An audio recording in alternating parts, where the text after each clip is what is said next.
This is the Chem 1 video focusing on chemical equilibrium. So we've talked a little bit about, in terms of physical and chemical changes back in Unit 12, a little bit about what equilibrium is. It's this idea that you can have, as you go forward one way, you're equaling going back the other. So back when we first talked about in Unit 12, as I turned one chemical into a solid, I was turning that same chemical at the same time back into a liquid, so that as I made one, I remade the thing that I just changed.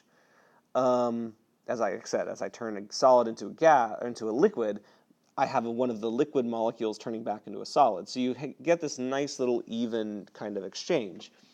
Well, chemical reactions can do that same thing too. If I have a reaction, the N2 plus H2 goes to NH3. That's a synthesis reaction, two things becoming one. But at the same time, I could flip that reaction around and have NH3 turn back into N2 and H2 because it's a decomposition. It's just the simple flip around. All reactions are technically always trying to proceed in both directions. So up till now, we've always assumed that reactions are always moving forward and only forward, but in the real world, just as you try to make it, it is also trying to undo itself. You've heard the old phrase that diamonds are forever. Well, they're really, really not. It's just that there is a high activation energy to turn carbon into diamonds, like so, right? I only have to get over the hump with this much energy. But at the same time, as a diamond sits there, the molecules are still moving, they're still colliding, they're trying to unreact. They're trying to go back to their original state. They're trying to get back over the hill this way.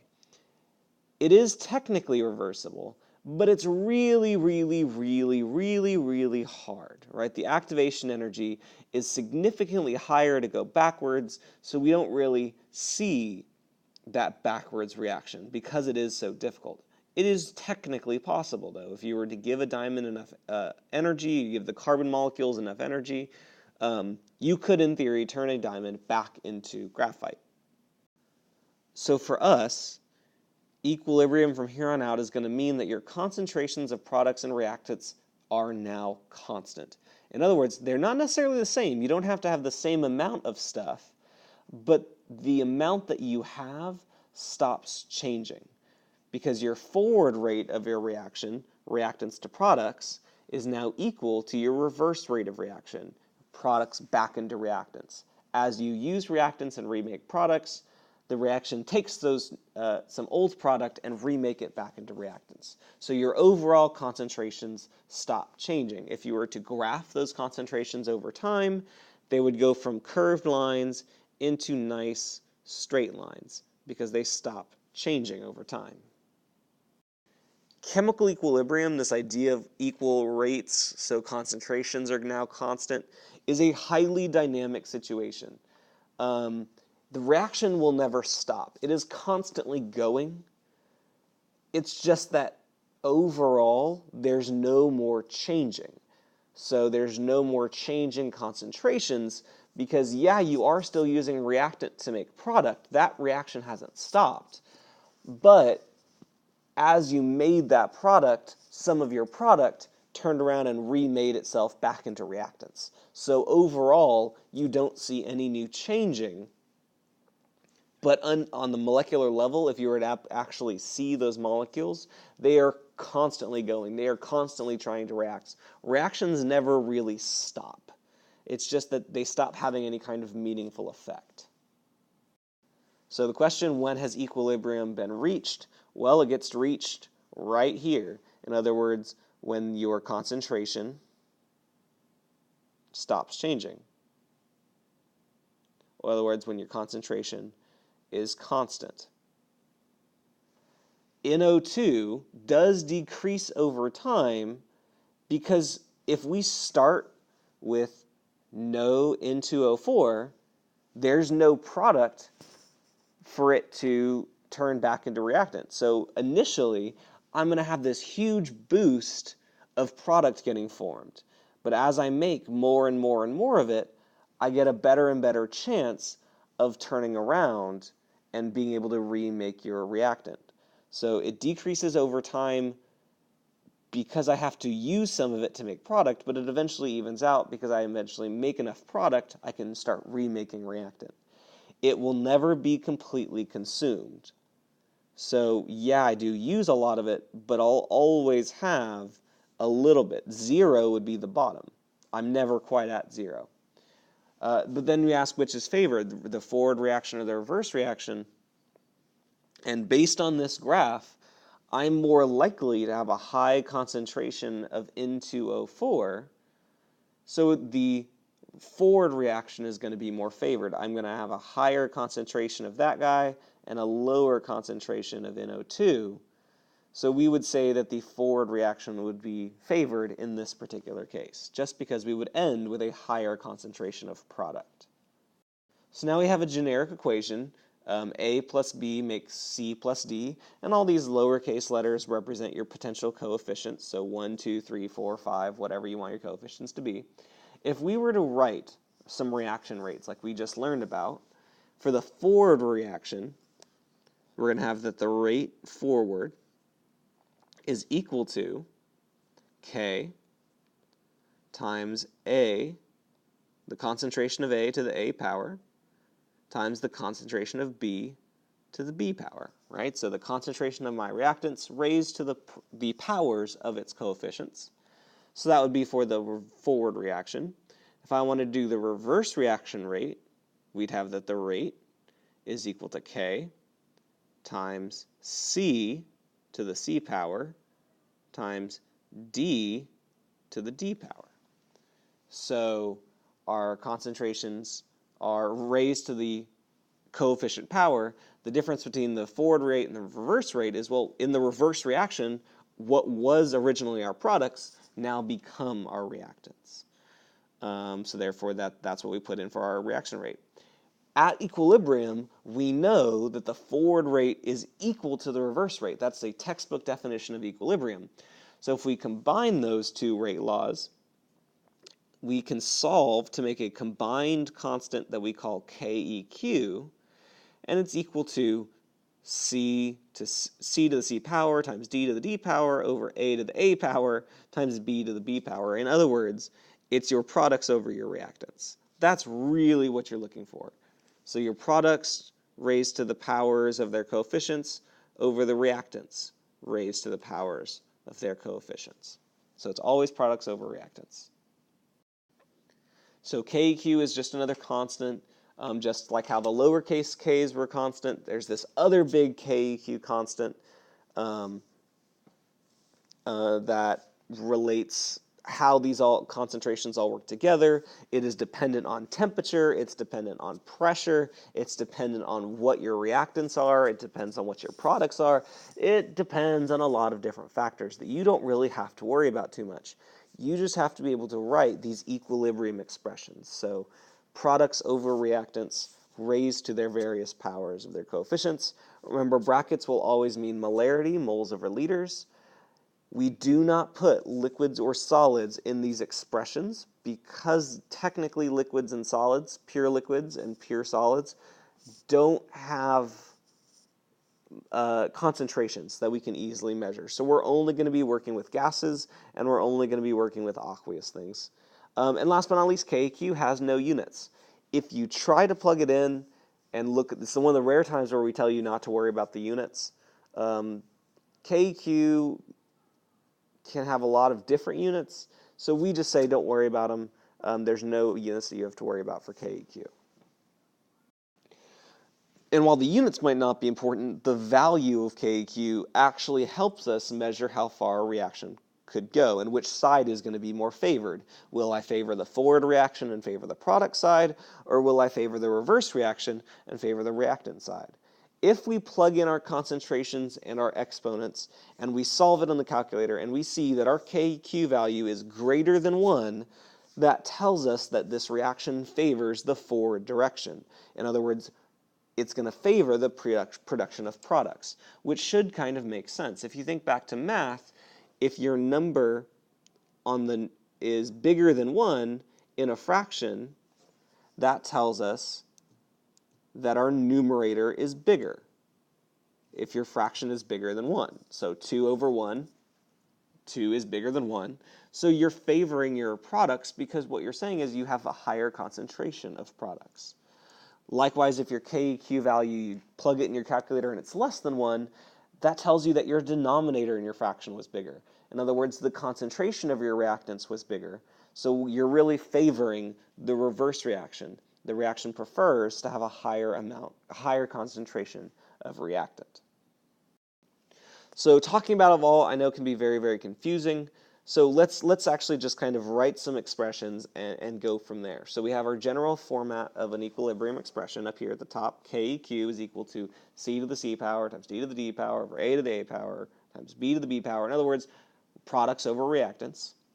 But remember that we have to omit, we don't include any solids and any liquids. So if we ask you to write an equilibrium expression, you can look at a reaction and anything that's a solid or a liquid, you get to cancel out, not worry about. So if I cross out my solids, I'm only going to be concerned with 2 of my 4 chemicals.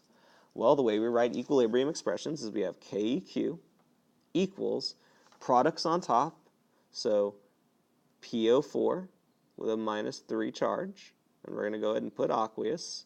We're going to include all the details, and it's going to be raised to the power of its coefficient. Well, its coefficient is 2, so we're going to have the concentration of PO4 with a -3 charge squared over the concentration of my reactants, CO3 with a -2 charge, aqueous, raised to the power of its coefficient, which is going to be 3. And there's my equilibrium expression for that reaction. So let's do the next one. Pb, solid lead, plus 2H plus 1s, plus 2Cl minus 1 aqueous makes H2 gas plus PbCl2 solid. So again, remembering to omit my solids and liquids, we can scratch out PbCl2 solid. We can scratch out Pb solid. We don't include solids. So we can start writing our equilibrium expression, KEQ, is equal to my products. Well, I only have one product left, H2 gas, and it has an imaginary coefficient of 1, because there's an imaginary 1 right in front of H2. That's all the products that I have. So I'm going to move on to my reactants. I've crossed out my Pb solid, so I don't include that. My first reactant, H with a +1 charge, aqueous, raised to the second power, because it has a coefficient of 2, times, well, I have that reactant done, so now I'm going to look at my next reactant, Cl minus 1 aqueous, raised to the second power. So my rate equilibrium expression is the concentration of H2 raised to the 1 power divided by the concentration of H plus 1 squared times the concentration of Cl minus 1 squared. This is basically the reason we tell you to not worry about units, because we want you to have KEQ with no units. There's a lot of things behind the scenes that you don't necessarily have to worry about that would cause KEQ to not have any units. For you, like I said, it's going to be one of the rare times we tell you to not worry about units. Just remember, it's the concentration of the products raised to the powers of its coefficient over the concentration of the reactants raised to their power of coefficients. So example number 2, says the reaction involving hydroiodic acid, hydrogen iodine, reaches equilibrium at 425 degrees Celsius. This reaction is 2HI makes H2 plus I2. And the equilibrium concentrations for these three gases are HI is 0.01575, H2 is 0.0045, and I2 is 0.00125 molar. What is the value of the equilibrium constant? So before we can calculate the equilibrium constant, we have to actually write your equilibrium expression. So you have KEQ is equal to, just so that you kind of get it in our heads, products over reactants. So in this case, we're going to start writing with our products. Well, our first product is H2, and it has a coefficient of 1, so it has an exponent of 1. Our second product is I2, and it has a coefficient of 1, so it has a product or exponent of 1. And then we move to our reactants. We only have one reactant, HI, and it has a coefficient of 2, so it's going to be raised to the second power. So there's our equilibrium expression, H2 to the 1 power times I2 to the 1 power over HI squared. So when we actually plug in our values for concentration, which we need to make sure they're in molarity, which they are, H2 is going to be 0.0045 times I2, 0.00125, divided by my concentration for HI, 0.0175. I'll write that a little bit better for you. 0.0175 squared because of that coefficient of 2. So take a second to plug this into your calculator, and let's see if you can calculate the correct value for the equilibrium constant. So when you plug that into the calculator, you should end up with a value of 0.01837, and that's our equilibrium constant value. Now we can relate that value to the concentrations of reactants and products at equilibrium. Because this value is less than 1, that tells us that this reaction actually favors the reverse reaction. In other words, it's going to favor our reactants being formed at equilibrium. So that's one of the useful things about being able to write these expressions and plug in some values, is we're able to kind of tell which way the reaction is going to be favored when you're sitting at equilibrium. So here's a third example. Consider the reaction PCl5 yields PCl3 plus Cl2, and a certain quantity of PCl5 was introduced to a closed vessel and heated to 250 Celsius until equilibrium is reached. And when that happened, the vessel contained 0.21 moles of PCl5, 0.32 moles of PCl3, and 0.32 moles of Cl2, and it wants you to calculate a KEQ value. So I want you to pause the video here and take a second and see if you can, on your own, write a KEQ expression for this reaction. You don't need to worry about trying to plug anything in yet, but just see if you can write the expression. All right, well, here we have our KEQ expression is Cl2 times PCl3 over the concentration of PCl5. All of them will have an exponent of 1, because if you look at your reaction, they all have coefficients of 1. So we're going to take our concentrations, because that's what bracket means, and plug them into our formula. The problem is I don't give you concentration. I give you moles. Well, the units of concentration are moles per liter.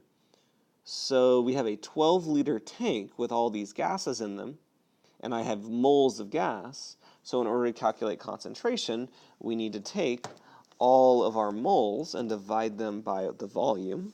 So for PCl5, I'm going to have 0.21 moles divided by 12 liters. And for both PCl3 and Cl2, I'm going to have 0.32 moles divided by 12 liters. So that this way, when I plug my values into my expression, I actually have concentration. Now, sometimes this matters, sometimes it doesn't. Here, it really wouldn't matter too much because everything is raised to the 1 power. But in cases where your exponents aren't all 1, where your exponents are different, it actually might make a significant difference. So make sure when you do plug your values into your expression, you are plugging in molarities, right, moles over liters, into your expression. So for both Cl2 and for PCl3, we have a concentration of 0.0267. So I have 0.0267 times another 0.0267 divided by the concentration for PCl5, which was 0.21 moles divided by 12 liters. Remember, our 12 liters just came from the fact that we were told it was a 12-liter tank. 0.0175.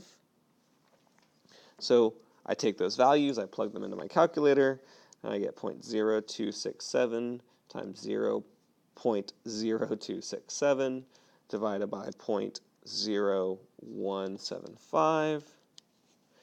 And I get that I have a KEQ value of 0.04074.